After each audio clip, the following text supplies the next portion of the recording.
Rebecca, that was Joshua?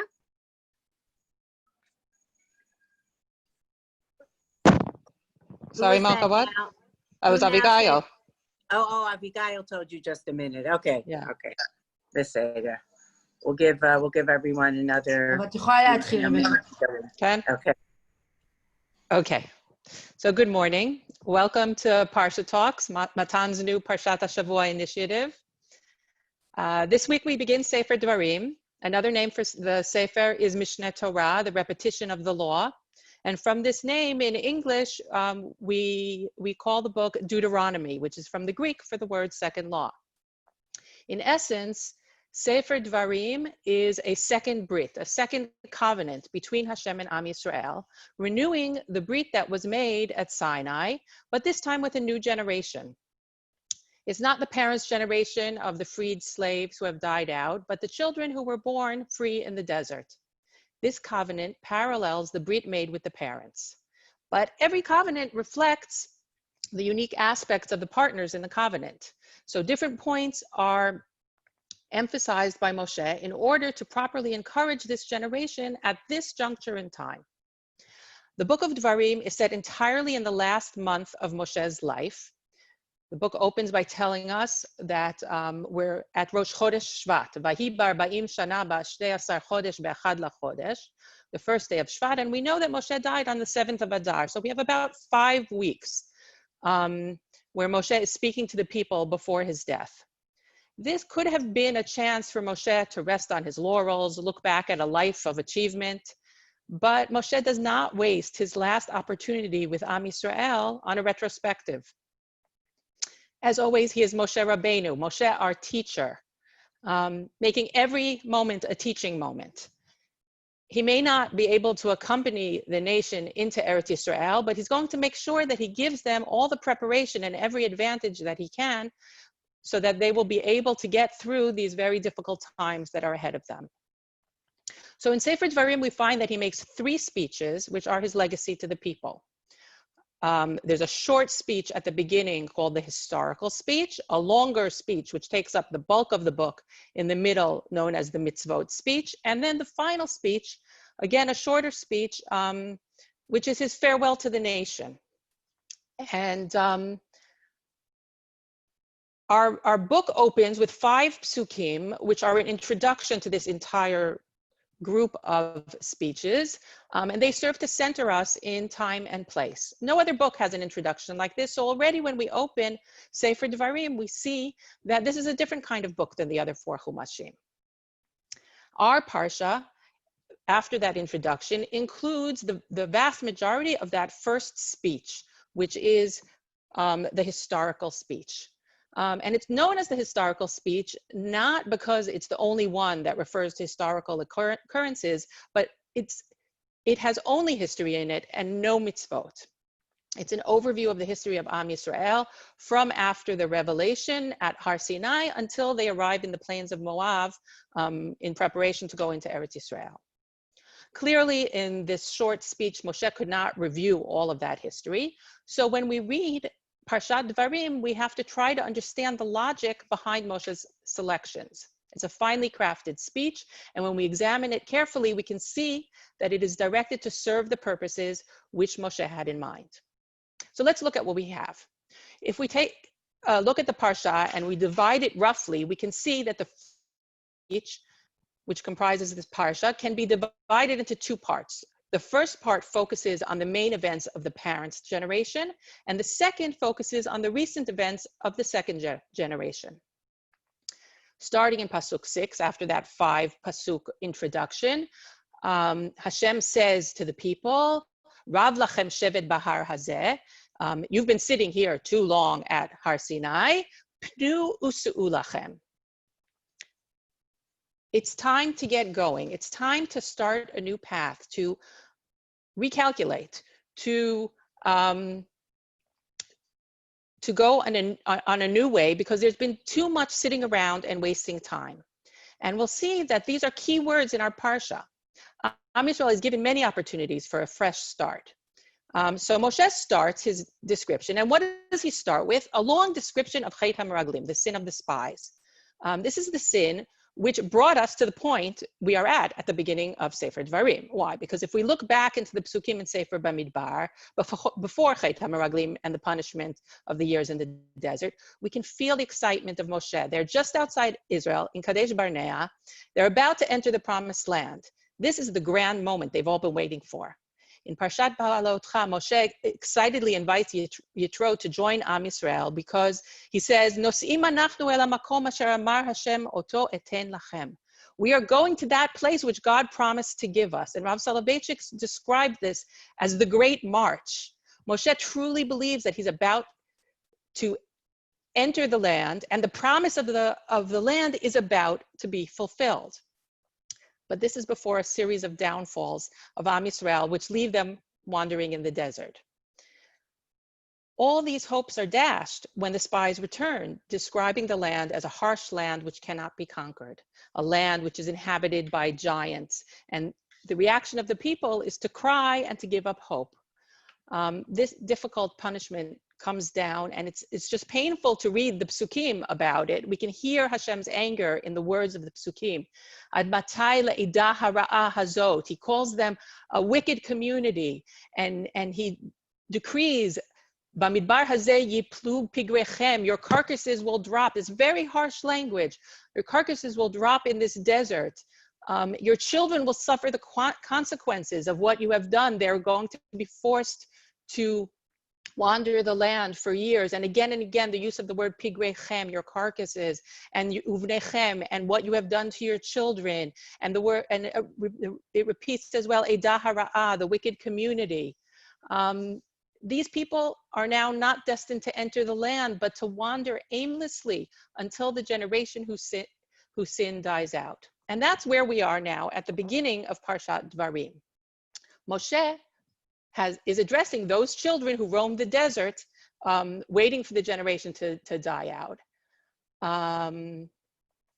And this description of Chet HaMeraglim that Moshe gives is followed by a short description of the lesser known Chet HaMa'apilim. When we look at how Moshe starts the description of Chet HaMa'apilim, we notice again those same key words, Va'atem pnu lachem usu'u, turn about, go, try again. And what happened? This sin, Chet HaMa'apilim, is less familiar to us than the sin of the spies. What happened there? After the people suffer the bitter disappointment of the punishment after Chet HaMeraglim, they are motivated to try and fix it. Unfortunately, their motivation comes from the wrong place. They're anxious to make it up to Hashem. They realize the magnitude of their sin, and they say, okay, let's initiate and do what we were originally meant to do. Let's go to Eretz Yisrael. But it's too late, because they're missing the point that it's only with Hashem's help that they will be successful. They won't be able to enter the land if they're not going because Hashem has commanded them. And this is really yet another test to see if they understand that Hashem is the one that controls everything in the world. In our own lives, sometimes we see politics, we see nature and science, and we think that they're separate from our religious experience, but the Torah tells us that we have to see a dependency between them. Just like we say every morning in Shema, V'haya im shamoa, if you will listen, then you will see the blessings, then the good things will happen. But if you don't listen, there will be a punishment. We need to see that connection between our religious experience and the happenings in the world around us. This generation was unable to see it. So we see that Moshe chooses to depict that first generation in a very curious way through Chet HaMeraglim and Chet HaMa'apilim. And this generation, which despite having lived through Yetziat Mitzrayim, the Exodus, Kriyat Yam Suf, the splitting of the sea, and the revelation at Har Sinai, still were not able to accept the life that Hashem was offering them. And these were the parents of the people to whom Moshe is speaking. The people Moshe is trying to teach and trying to prepare for their future move into Eretz Yisrael. So why does he paint this negative picture? The answer lies in looking at what he chooses to say about the generation of the children. So the second section of the historic speech in our Parsha starts with the words, Rav lachem sov et har hazeh, pnu lachem tzafona. Again, we see that word pnu, turn around, try again. The second part is also comprised of two sections that recount the history of that second generation. The first event Moshe talks about is that as the people are approaching Eretz Yisrael, finally they're getting close again to their goal, they are told to avoid conflict with certain nations. What nations are these? Those are the nations that we have familial connections with. The Bnei Esav, the children of Esav, the nations of Moab and Ammon, who are descended from Lot, Abraham's nephew. So we have a situation where finally, after 38 years of wandering in the desert, Am Yisrael has come to Eretz Yisrael again. But now Hashem says, stop, you're not crossing over yet, or you're going to have to take a circuitous route, waste more time, and avoid these nations. But this time, this generation accepts the decree and reroutes. Once they pass that hurdle, the second event that Moshe brings in his speech is that they're told to prepare for war against the nations that they are supposed to fight. In other words, there were the nations that they weren't supposed to fight. They did fine there. And now there are nations they are supposed to fight. And these nations are formidable enemies. Here again, the section is introduced by one of our key words, kumu se'u, get going. Set out and do it. You have a task. What is that task? To fight Sichon melech Heshbon ha'Emori. Now, Sichon is a powerful king. His reputation is all over the world, and they are a ragtag nation who's been wandering for decades in the desert. This would be the place to panic if there ever was one. But Moshe tells us that's not what happened. This is not their father's generation. They're ready to accept that if Hashem says to them that he will hand over Sichon, the great Sichon, then they believe that's what will happen. They put their trust in Hashem. So we have two stories in the first half, which are from the parents' generation, from the beginning after the Exodus, and they're both stories of sin, stories of failure to follow Hashem's word. But then we have two stories from the end of the time in the desert involving the new younger generation, which are successes. Not only are these successes, but they are successes exactly in the places where their parents failed.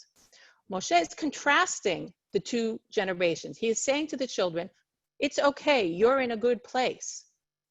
The Rambam in Hilchot Shuvah says, how do we show that we have repented? When we come to the same situation again, and this time we don't sin. And that's what happened here. The parents sinned twice, but when the children came to the similar situation, they were able to withstand and not sin.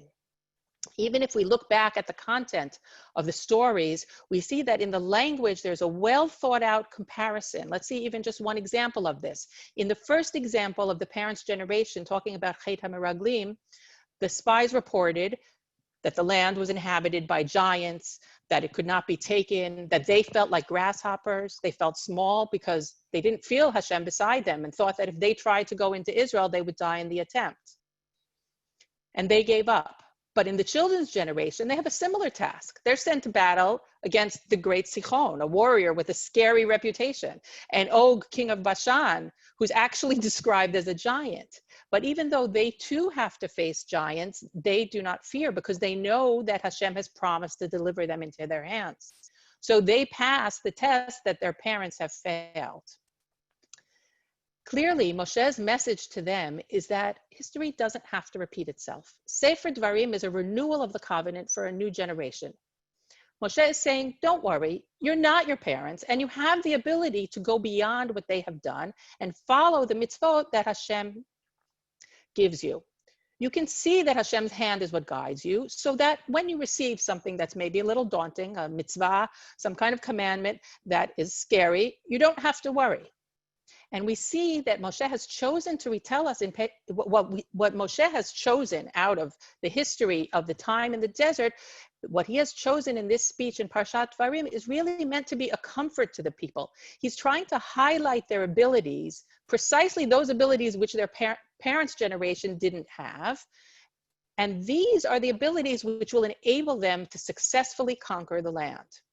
This is his final message to the people. He's giving them a vote of confidence. I know you can do it. You've gone already so far. The Midrash says that when Am Yisrael cried after hearing the Meraglim's description of the land, that day was Tisha B'Av. Hashem said, you cry now for nothing, I'll give you what to cry for. Throughout the generations, bad things happened on Tisha B'Av. But again, it's all in our hands. These bad things only came when we were deserving of it, when we didn't understand that our actions determine our fate. It's no coincidence that the Parsha we read every year on the Shabbat before Tisha B'Av is this one, Parshat Devarim, which discusses the sins which kept the first generation out of Eretz Yisrael and the admirable behavior which allowed the second generation to go in. The Sfat Emet comments on this. He says, every generation must fix the sin of the generation that preceded it, just as they inherit the merit that the previous generation has left them. And every generation that the Beit HaMikdash is not built in their days, it is as if it was destroyed in their days. For if they had fixed the previous sin, it would have been built immediately. The second generation fixed the sins of the first generation. But what about us? The second Beit HaMikdash was destroyed because of Sinat Chinam. If we understand the Sfat Emet, it remains destroyed because we have not corrected this sin of the generations that preceded ours. Am Yisrael ignored the prophets and their themes of social justice as we ignore the signs now. We repeat their sin. What Parshat Devarim is here to tell us is that our current situation is in our hands. Our actions will determine the future. Even though we are still mourning in our time, we have the innate potential for growth. We have the potential to correct this. It's also for this reason that the Haftarah we read from Sefer Yeshayahu after Parshat Devarim ends on a hopeful note with the pasuk, Tzion b'mishpat tipadeh, v'shaveha b'tzedakah. Zion will be redeemed with justice, and they that return of her with righteousness. In this time, we are mourning the loss of the Beit HaMikdash, but more than that, we have to be introspective about what we can do to fix that situation. And the answer is right here in front of us. Zion will be redeemed with justice. My hopes are that you have a meaningful fast and that this has added to your observance, your reading of Parshat Devarim and your observance of Tisha B'Av next week.